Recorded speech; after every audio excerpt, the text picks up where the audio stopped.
everybody, I hope all are you doing great. This is Vani, welcome back to my YouTube channel. So this is day 9 for a 25-day economic concept series, and today's topic is Cobb-Douglas production function. So it is a very interesting topic, right, from microeconomics basically. तो Cobb-Douglas production function क्या होता है वो आज हम पढ़ने वाले हैं. So firstly हम देखते हैं कि जो Cobb-Douglas production function है ये दिया किसने था. तो it is given by Charles Cobb and Paul Douglas. ये दोनों अलग अलग इकोनॉमिस्ट हैं जिनका दोनों को मिलाकर ये पूरा फंक्शन बना, that is Cobb Douglas production function, और ये 1928 में दिया गया था. Charles Cobb and Paul Douglas के ने ये फंक्शन दिया था, राइट. अब इसका जो फंक्शनल फॉर्म है कॉब डॉगलस प्रोडक्शन फंक्शन की, दैट इज दिस. तो हमें पता है कि आउटपुट जो है वो फंक्शन होता है किसका, कैपिटल एंड लेबर का, राइट. तो output is a function of capital and labour. जितना कैपिटल बढ़ेगा, जितना आउटपुट इंक्रीज होगा उतना हमारा जितना कैपिटल इंक्रीज होगा, जितना लेबर इंक्रीज होगा उतना आउटपुट इंक्रीज होगा. तो इसका जो पूरा फंक्शनल फॉर्म है दैट इज यहाँ पर जो लिखी हुई है कि ए के अल्फा, यहाँ पर आप ए को भी रिप्रेजेंट कर सकते हो स्मॉल ए, या फिर अल्फा भी लिख सकते हो, एंड एल बीटा. तो इसको हमारा जो फंक्शन बनेगा ये इस टाइप से होगा. Output is a function of A K alpha L beta. अब इसमें अल्फा और बीटा क्या है, जिसको मैंने यहाँ पर ए और बी से, स्मॉल ए और स्मॉल बी से रिप्रेजेंट किया है. तो ये हम देखते हैं कि ए जो कैपिटल ए है, स्मॉल ए और बी, ये सारे पॉजिटिव कांस्टेंट टर्म्स हैं. इनका मतलब क्या है वो हम देखते हैं. ए का मतलब या फिर अल्फा का जो मतलब है that is output elasticity with respect to capital. मतलब कि कैपिटल के चेंज होने की वजह से अगर कैपिटल 1% इंक्रीज हुआ है तो आउटपुट जो है हमारा अल्फा % इंक्रीज हुआ है. तो वो ये कौन बताता है, अल्फा बताता है, अल्फा रिप्रेजेंट करता है. ऐसे बीटा क्या बताता है कि output elasticity with respect to labour. मतलब कि लेबर के चेंज होने की वजह से अगर लेबर हमारा 1% इंक्रीज हुआ है तो जिसकी वजह से जो आउटपुट है हमारा बीटा % इंक्रीज हुआ है, वो कौन बताएगा, बीटा बताएगा. तो ये सारे हमारे कोएफिशिएंट्स हैं. और यहाँ पर जो ए है दैट इज टेक्निकल कोएफिशिएंट. इसको टेक्निकल कोएफिशिएंट बोला गया कॉन्स्टेंट टर्म में. तो ये इस पूरे फंक्शन का टर्म्स का मतलब है. अब अगर हम बात करें शॉर्ट रन में, तो शॉर्ट रन में दोनों ही सारे फैक्टर्स वेरिएबल होते हैं, राइट. तो अगर कैपिटल इंक्रीज हुआ है 1% एंड लेबर कांस्टेंट है, तो शॉर्ट रन में हम क्या देखते हैं कि हमारे पास एक फैक्टर कांस्टेंट होगा और एक फैक्टर हमारा वेरी करेगा, यही होता है. तो अगर कैपिटल इंक्रीज हो रहा है 1% एंड लेबर कांस्टेंट है तो आउटपुट हमारा इंक्रीज होगा कितना %. अब हमने कैपिटल पे ऊपर क्या है हमारे पास कोएफिशिएंट अल्फा, तो लेबर हमारा जो आउटपुट है वो कितना % इंक्रीज होगा, अल्फा %. और अगर लेबर इंक्रीज हो रहा है 1% और कैपिटल उस टाइम पे कांस्टेंट है तो आउटपुट कितना इंक्रीज हो रहा है, बीटा %. तो वो हमें कौन बता रहा है, अल्फा और बीटा से हम रिप्रेजेंट कर रहे हैं. शॉर्ट रन में एक फैक्टर कांस्टेंट होता है और एक फैक्टर वेरी करता है. अब अगर हम बात करें लॉन्ग रन में पता है कि जितने भी वेरिएबल्स होते हैं, जितने भी फैक्टर्स होते हैं वो सब वेरी करते हैं, वेरिएबल्स होते हैं, राइट. तो यहाँ पर दोनों ही फैक्टर्स हमारे वेरी करेंगे, दोनों ही फैक्टर्स हमारे कांस्टेंट कोई भी नहीं होगा. अगर यहाँ पर लेबर और कैपिटल दोनों ही इंक्रीज हो रहे हैं 1% तो आउटपुट भी इंक्रीज होगा 1% से, जिसको हम बोलेंगे. अब जितना हमारा कैपिटल बढ़ा है, जितना हमारा फैक्टर्स इंक्रीज हुआ उतना ही % हमारा आउटपुट बढ़ा, that is what, that is called constant returns to scale.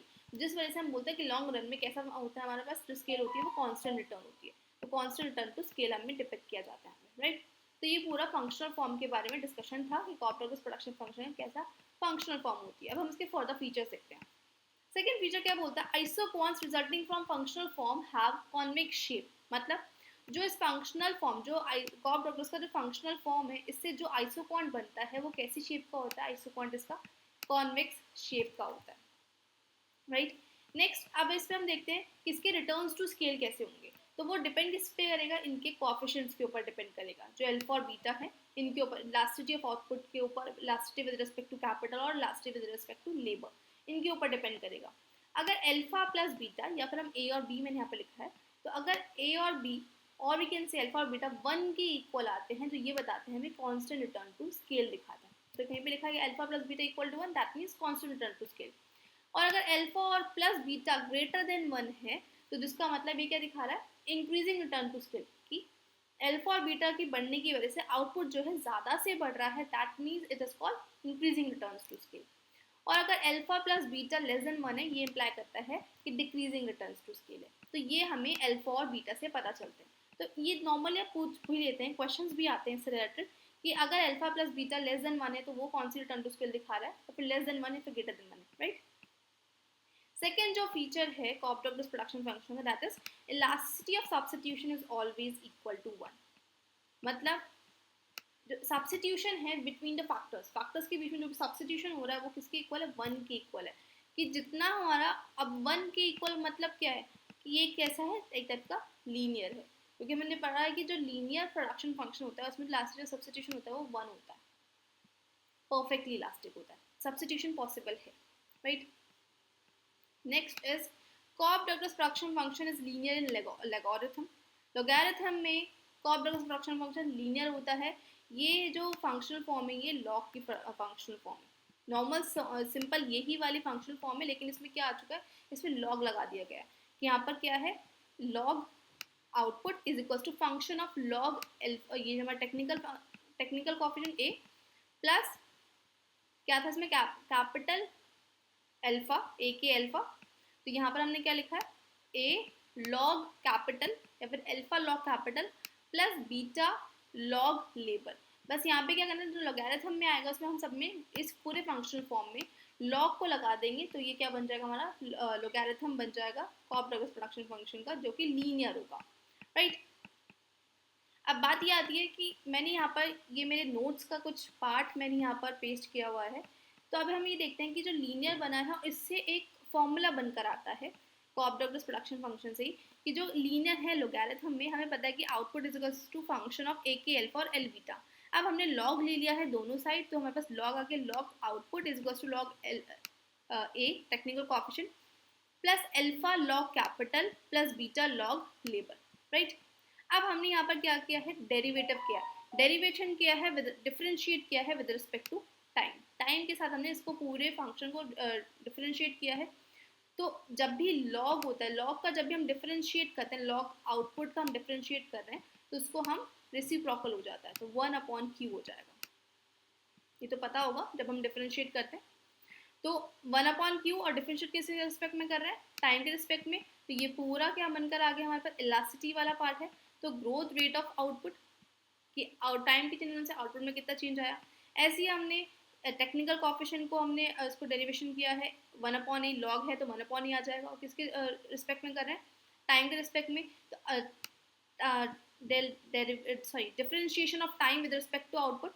सो यहाँ पर क्या है हमारे पास, ग्रोथ रेट ऑफ टेक्नोलॉजी जो कि टेक्निकल कोएफिशिएंट बता रहा है। Next alpha plus 1/k log हटाया तो 1/k आया, और डिफरेंशिएट किया विद रिस्पेक्ट टू टाइम, तो यहाँ पर क्या बनकर आया हमारे पास, ग्रोथ रेट ऑफ कैपिटल, और ऐसे हमारे पास यहाँ पर आया growth rate of what, labour.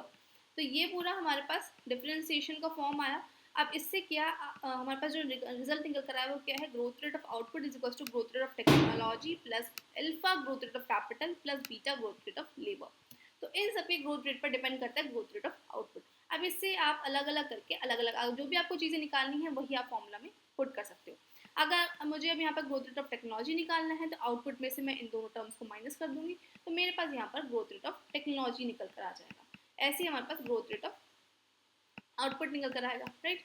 तो ये था पूरा कोऑपरेटिव प्रोडक्शन फंक्शन के 5 फीचर्स हमने पढ़े हैं। अब हम नेक्स्ट देखते हैं 6th फीचर। वो क्या बोलता है, if one of the factor is zero then output is also zero.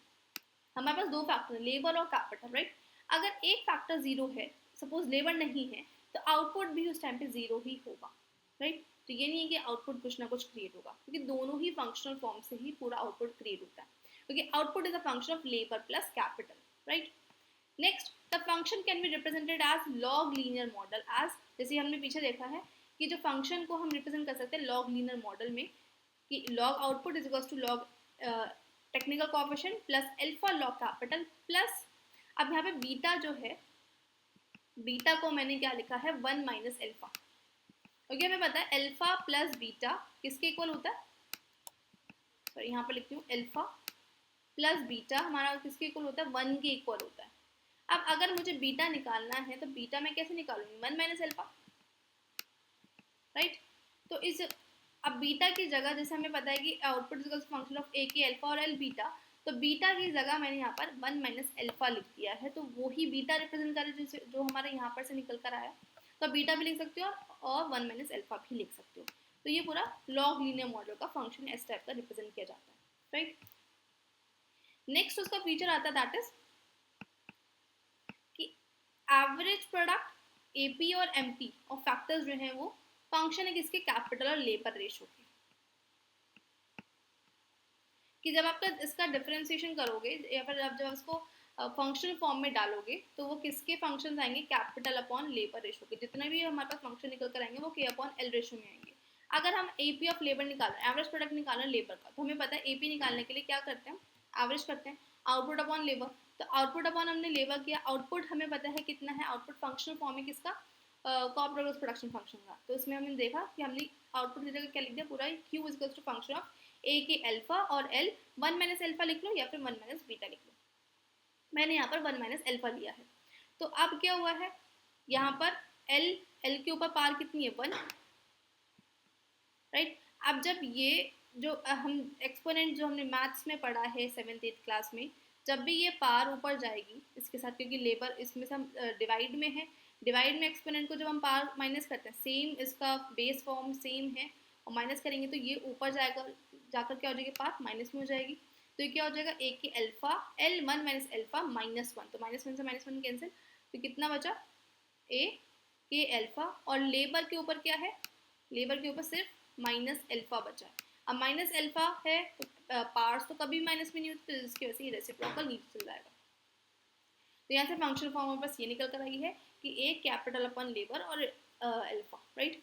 तो यहाँ से एवरेज प्रोडक्ट किसका रेशियो निकल कर आया, कैपिटल अपॉन लेबर का। ऐसी एपी ऑफ कैपिटल हम निकालेंगे, सेम हमने फंक्शनल फॉर्म रखा है, कैपिटल यहाँ पर माइनस मतलब डिवाइड में है, बेस सेम है, तो हमने यहाँ पर माइनस किया। अब माइनस करने से हमारे पास क्या निकल कर आया, ए के अल्फा -1 और लेबर 1 माइनस अल्फा। जब हम इसको करेंगे रेसिप्रोकल करेंगे तो इसमें से क्या निकल कर आएगा हमारे पास 1 माइनस, क्योंकि अल्फा -1 है, -1 है तो -1 हमारा नीचे एक्सपोनेंट नीचे डिवाइड में जाएगा, पावर हमें पॉजिटिव में चाहिए, तो हमारे पास ये रेशियो निकल कर आता है। तो बेसिकली इसका ये पूरा फंक्शनल फॉर्म है, आप इसको और भी स्टडी कर सकते हो। आगे मैंने 2 पॉइंट्स और दिए, बिल्कुल सेम ही है जैसे मैंने ऊपर बताया आपको। तो ये क्या बता रहा है कि एपी और एमपी ऑफ फैक्टर्स जो है वो किसके फंक्शन है, कैपिटल अपॉन लेबर के फंक्शन है। ये एक छोटा सा इसका फीचर है, राइट। तो इसका लास्ट फीचर आता है दैट इज कि if alpha and 1 minus alpha, जिसको हम बीटा भी बोलते हैं, represent output velocity with respect to labour and capital. अभी हमने पढ़ा है कि वो क्या दिखाता है, output velocity with respect to labour और कैपिटल से। अब ये क्या बता रहा है कि अगर लेबर जो है या फिर अल्फा जो है वो 0.33% या फिर 0.33 है, और 1 माइनस अल्फा इस टाइम पे कितना होगा, 0.66, क्योंकि दोनों को मिलाकर पूरा क्या बन रहा है, 1। तो ये क्या दिखाता है, अगर कैपिटल इंक्रीज हो रहा है 1%, तो आउटपुट इंक्रीज होगा कितना, 0.33%, होल्डिंग लेबर कांस्टेंट। एंड जब लेबर इंक्रीज होगा 1%, तो उस टाइम पे आउटपुट कितना इंक्रीज होगा, 0.66%, जिसमें कैपिटल कांस्टेंट होगा। तो ये बताता है हमें डिमिनिशिंग रिटर्न टू या फिर diminishing marginal productivity of individual inputs, but both the factor together indicates constant return to scale. तो बेसिकली हमने इसमें क्या देखा इस फीचर में कि अगर अल्फा 0.33 है तो इस टाइम पे 1 माइनस अल्फा या बीटा कितना होगा, 0.66, क्योंकि हमें दोनों मिलाकर 1 चाहिए, राइट।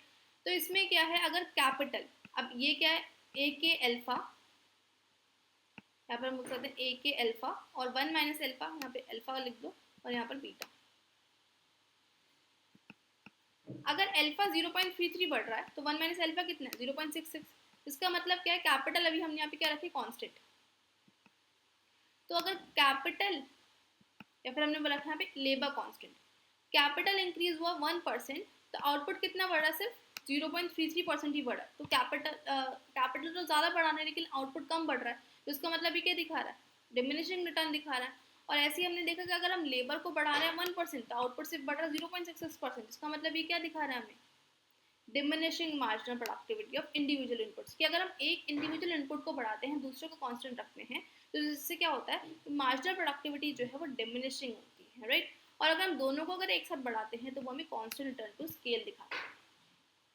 तो ये बताया गया इस पूरे फंक्शन में, कोऑपरेटिव प्रोडक्शन फंक्शन में, कि दोनों को अगर हम बढ़ाएंगे एक साथ तो CRS दिखेगा, कांस्टेंट रिटर्न टू स्केल। अगर हम एक को बढ़ाएंगे और एक को कांस्टेंट रखेंगे तो डिमिनिशिंग रिटर्न टू स्केल आएगा, या फिर डिमिनिशिंग मार्जिनल प्रोडक्टिविटी होगी इंडिविजुअल इनपुट्स की। सो ये था हमारा पूरा कोऑपरेटिव प्रोडक्शन फंक्शन का topic. So I hope you all are understanding well. So stay tuned. Thank you. Thanks for watching and don't forget to like and subscribe my channel. Thank you.